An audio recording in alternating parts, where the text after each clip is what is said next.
Hello guys, Febreze पर आपका स्वागत है। बात करने वाले हैं ग्रे कास्ट आयरन के बारे में।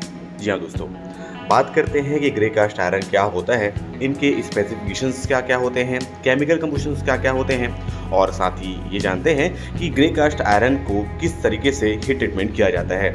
गाइस, अगर आप हमारे चैनल पर नए हैं तो चैनल को लाइक, सब्सक्राइब और शेयर करना बिल्कुल भी ना भूलें। जैसा कि गाइस नाम से ही क्लियर है, ग्रे कास्ट आयरन कास्टिंग के तहत बनाई गई होती है। ग्रे कास्ट आयरन में ग्रे कलर जो होता है वो कार्बन यानी कि ग्रेफाइट की प्रेजेंस के कारण होता है, जिसकी वजह से ग्रे कास्ट आयरन ग्रे यानी कि भूरा कलर का दिखता है। इंजीनियरिंग एप्लीकेशंस में वाइडली यूज किए जाने की वजह से ग्रे कास्ट आयरन एक पॉपुलर इंजीनियरिंग मटेरियल है। बात करते हैं इस ग्रे कास्ट आयरन के केमिकल कंपोजिशंस की, जहां पर कार्बन 2.5% से 4.2% होता है। कार्बन जो होते हैं ग्रे कास्ट आयरन्स में वो ग्रेफाइट फ्लैक्स के रूप में अवेलेबल होते हैं। कार्बन के प्रेजेंट की वजह से ही grey cast iron grey colour के होते हैं और जो इनको आसानी से मशीनेबल बनाते हैं। सिलिकॉन, जो कि ग्रे कास्ट आयरन में 1% से 3% तक होते हैं। सिलिकॉन की प्रेजेंट की वजह से सिलिकॉन ग्रेफाइट को स्प्लाइस करते हैं, जिसकी वजह से एलॉयस में ग्रेफाइट फॉर्म होते हैं। बात करते हैं इस मैग्नीज की, तो मैग्नीज ग्रे कास्ट आयरन में 0.1% से 1.2% तक होता है। मैग्नीज ग्रे कास्ट आयरन में स्ट्रेंथ को इम्प्रूव करने के लिए डाली जाती है। बात करते हैं सल्फर की गाइस, तो सल्फर 0.02% से 0.25% तक होता है। फास्फोरस 0.02 से 1.0% तक होता है। ग्रे कास्ट आयरन में आयरन मेजर कंपोनेंट के रूप में होते हैं।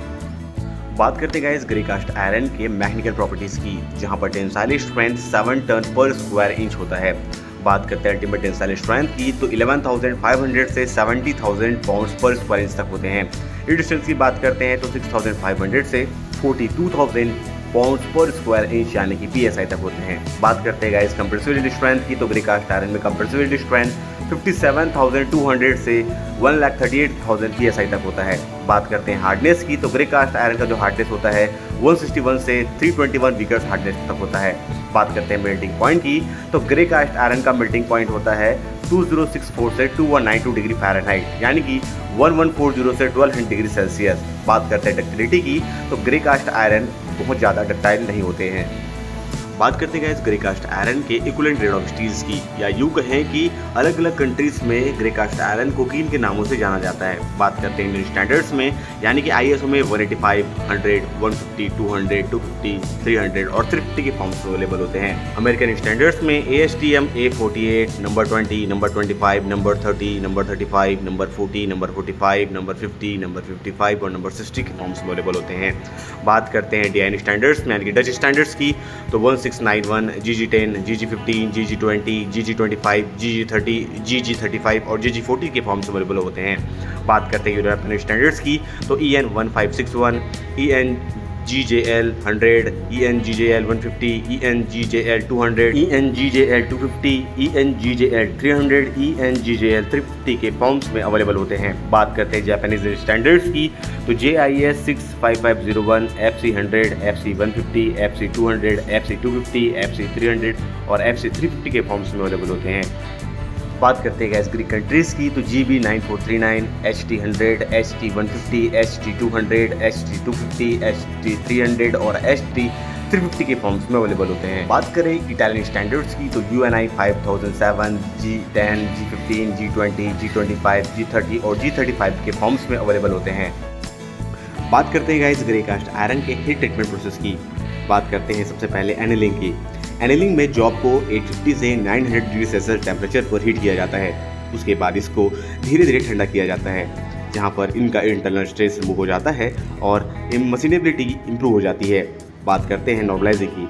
नॉर्मलाइजिंग में जॉब को 900 से 950 डिग्री सेल्सियस टेम्परेचर पर हीट किया जाता है। उसके बाद इनको एयरवे के थ्रू ठंडा किया जाता है। ऐसा करने से इनकी स्ट्रेंथ इंप्रूव हो जाती है और हार्डनेस बढ़ जाता है। नेक्स्ट बात करते हैं हार्डनिंग की। हार्डनिंग में जॉब को 800 से 850 डिग्री सेल्सियस टेम्परेचर पर हीट किया जाता है और उसके बाद इनको वाटर और ऑयल के थ्रू क्वेंच किया जाता है। ऐसा करने से हार्डनेस और वियर रेजिस्टेंस इंप्रूव हो जाते हैं या बढ़ जाते हैं। नेक्स्ट हम बात करते हैं टेम्परिंग की। टेम्परिंग में जॉब को 550 से 650 डिग्री सेल्सियस टेम्परेचर पर हीट किया जाता है। टेम्परिंग प्रोसेस से मेटल्स के हार्डनेस रिड्यूस हो जाते हैं और टफनेस बढ़ जाती है। नेक्स्ट हम बात करते हैं गाइस स्ट्रेस रिलीविंग के बारे में। स्ट्रेस रिलीविंग में जॉब को 550 से 650 डिग्री सेल्सियस टेम्परेचर पर हीट किया जाता है। हीट करने से इंटरनल स्ट्रेस रिमूव हो जाते हैं। इसके बाद ही मशीनिंग का प्रोसेस किया जाता है या फिर फाइनल वेल्डिंग के बाद किसी भी जॉब को इंटरनल स्ट्रेस रिमूव करने के लिए स्ट्रेस लिफ्ट किया जाता है। नेक्स्ट हम बात करते हैं गाइस ग्रेफाइटाइजिंग के बारे में। ग्रेफाइटाइजिंग में जॉब को 730 से 780 डिग्री सेल्सियस टेम्परेचर पर हीट किया जाता है, जिसकी वजह से ग्रेफाइट स्ट्रक्चर्स चेंज हो जाते हैं और मशीनेबिलिटी बढ़ जाती है। बात करते हैं ग्रे कास्ट आयरन के प्रॉपर्टीज की। ग्रे कास्ट आयरन में हाई कंप्रेसिव स्ट्रेंथ होता है। इनकी रेजिस्टेंस की प्रॉपर्टी काफ़ी अच्छी होती है। साथ ही में ग्रे कास्ट आयरन का जो कॉस्ट होता है वो काफ़ी कम होता है। ग्रे कास्ट आयरन को आसानी से कास्टिंग किया जा सकता है और मशीनिंग भी किया जा सकता है। ग्रे कास्ट आयरन में गुड वाइब्रेशन और डैम्पिंग की प्रॉपर्टीज होती है, जिसकी वजह से ये वाइडली यूज किए जाते हैं। बात करते हैं ग्रे कास्ट आयरन के एप्लीकेशंस की। ग्रे कास्ट आयरन का उपयोग इंजन ब्लॉक्स, सिलेंडर हेड्स बनाने के लिए, गियर बॉक्स, ट्रांसमिशन कंपोनेंट्स बनाने के लिए, पिस्टन्स और कनेक्टिंग रॉड्स बनाने के लिए, क्रैंकशाफ्ट और कैम्पशाफ्ट्स बनाने के लिए, मशीन टूल्स और कंपोनेंट्स बनाने के लिए, साथ ही पाइप फिटिंग्स और वॉल्व्स बनाने के लिए भी ग्रे कास्ट आयरन का उपयोग किया जाता है। बात करते हैं गाइस ग्रे कास्ट आयरन के माइक्रोस्ट्रक्चर्स की। ग्रे कास्ट आयरन के माइक्रोस्ट्रक्चर्स में ग्रेफाइट फ्लैक्स यानी कि कार्बन, फेराइट यानी कि आयरन, पियरलाइट यानी कि फेराइट और सीमेंटाइट का मिक्सचर्स होता है। नेक्स्ट हम बात करते हैं गाइस ग्रे कास्ट आयरन के कुछ इंपॉर्टेंट फैक्टर्स की। ग्रे कास्ट आयरन की प्रॉपर्टीज जो होती है वो मोस्टली केमिकल कंबशंस और हीट ट्रीटमेंट के प्रोसेस पर डिपेंड करती है। बात करते हैं कुछ ग्रे कास्ट आयरन के ग्रेड्स की, जहां पर ASTM A48, class 20, 30, 40, ISO 185, GG15, GG20, GG25, BS 1452, grade 150, 200 और 250। ये तो थी कुछ information guys grey cast iron के ऊपर। और अधिक जानकारी के लिए हमारे चैनल से जुड़े रहें। चैनल को लाइक, सब्सक्राइब और शेयर करना बिल्कुल भी ना भूलें। Thank you for watching our videos, our channel Febreze.